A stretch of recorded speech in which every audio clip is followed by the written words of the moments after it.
আপনারা সবাই কেমন আছেন? আশা করি আল্লাহর অশেষ রহমতে খুব ভালো আছেন। আমিও আলহামদুলিল্লাহ ভালো আছি। তো আজকের রেসিপি চিজ এগ নুডলস। এই চিজ এগ নুডলস বানানোর জন্য প্রথমে আমি এখানে যে একটা ফ্রাই প্যান বসাই দিছি। এখন এখানে দিয়ে দিব আমি 2 চামচ তেল। বিসমিল্লাহির রহমানির রহিম। আর আজকের এই রেসিপিটা একেবারে সহজ, এর চাইতে সহজ নুডলস রান্না হয় না। এখন এই পর্যায়ে দিয়ে দিব আমি 1 কাপ পেঁয়াজ কুচি। পেঁয়াজ কুচিটাকে এখন ভালোভাবে একটু ভাজবো। আর আজকের এই ছোট্ট রেসিপিটা যদি আপনাদের একটু ভালো লাগে তাহলে আমার চ্যানেলটাকে সাবস্ক্রাইব করবেন, লাইক করবেন, শেয়ার করবেন এবং কমেন্ট করবেন। প্লিজ আমার ভাই বোনেরা আমার পাশেই থাকবেন। এই যে পেঁয়াজটা হালকা ভাজা হয়ে গেল, এখন এই পর্যায়ে দিব আমি একটা টমেটো কুচি আর একটা কাঁচামরিচ কুচি দিয়ে এটাকেও ভালোভাবে ভাজবো।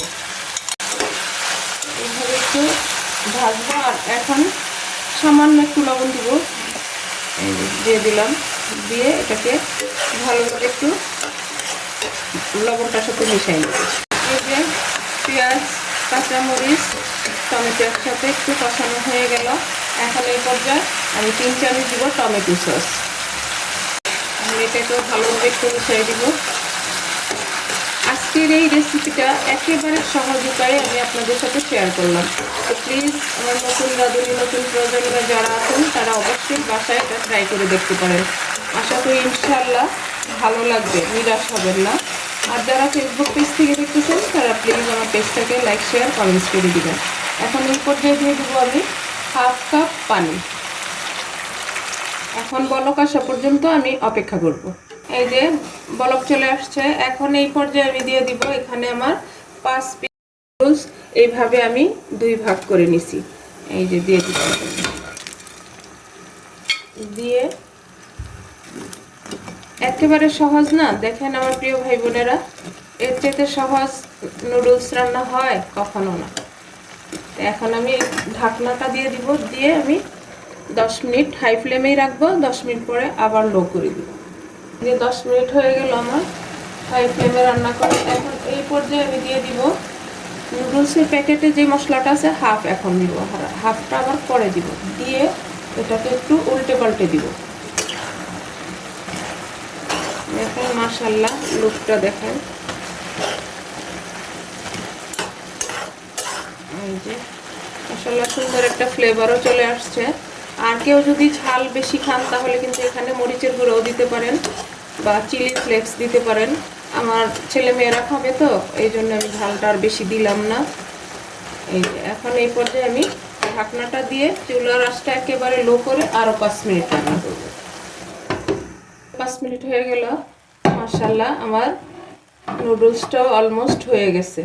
এখন আমি একটু নেড়ে দিব, উল্টায় পাল্টায় দিব। দেখেন একেবারে সিদ্ধ ছাড়া এক বসাতেই রান্নাটা হয়ে গেল। যে এখন এই পর্যায়ে দিব আমি ডিম। তো এখানে আমি 2টা ডিম সিদ্ধ করে রাখছি, সিদ্ধ করে এভাবে ছিলে রেডি করে রাখছি। এখন এটাকে আমি দিয়ে দিব। ডিমটা দেওয়া হয়ে গেল। এখন ওই যে বাকি মশলাগুলো রাখা হয়েছে সেটা আবার আমি উপর দিয়ে ছিটিয়ে দিব। এই পর্যায়ে আমি 100 গ্রাম মজেরেলা চিজ উপর দিয়ে দিব। এত টেস্টি একটা নুডলস যদি বাসায় না বানান তাহলে কিন্তু মিস করে যাবেন। প্লিজ আমার নতুন রাঁধুনি, নতুন প্রজন্মের যারা আছেন এবং আমার প্রিয় ভাই বোনেরা অবশ্যই বাসায় এই রেসিপিটা ফলো করে বানায় খাবেন। চিজটা দেওয়া হয়ে গেল। এখন ঢাকনা দিয়ে একেবারে লো করে আমি 10 মিনিট এটা রেখে দিব চুলার উপরে। আর আজকের এই রেসিপি তো বাচ্চা পার্টি দেখলে মানে সাথে সাথেই খাওয়ার জন্য পাগল হয়ে যাবে, তাই না? এই যে হয়ে গেল, দেখেন মাশাআল্লাহ চিজটা কিন্তু একেবারে মেল্ট হয়ে গেছে।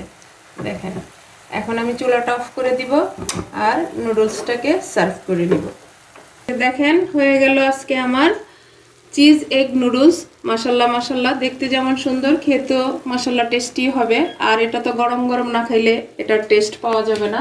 তাই এখনই আমরা খাওয়া শুরু করব। তো প্লিজ আমার এই রেসিপিটা ফলো করে আপনারা অবশ্যই বানায় নেবেন। এখন আমি একটা হাফ প্লেটে একটু নিয়ে নিতেছি।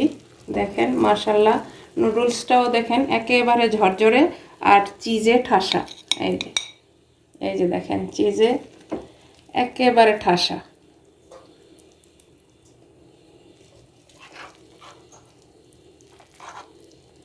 এই যে দেখেন আমি একটু সার্ভ করে নিলাম আপনাদের বোঝানোর সুবিধার্থে আপনাদেরকে দেখাই। দেখেন নুডলসটা কিন্তু একেবারে ঝরঝরা, এরকম না যে সিদ্ধ ছাড়া এক পাকে রান্না করাতে ঝরঝরা হয়নি। এখন এইভাবে একটু খেয়ে দেখি, গরম গরম না খেলে তো আর চলে না। এই যে দেখেন, মাশাল্লাহ মাশাল্লাহ, বিসমিল্লাহির রহমানির রহিম।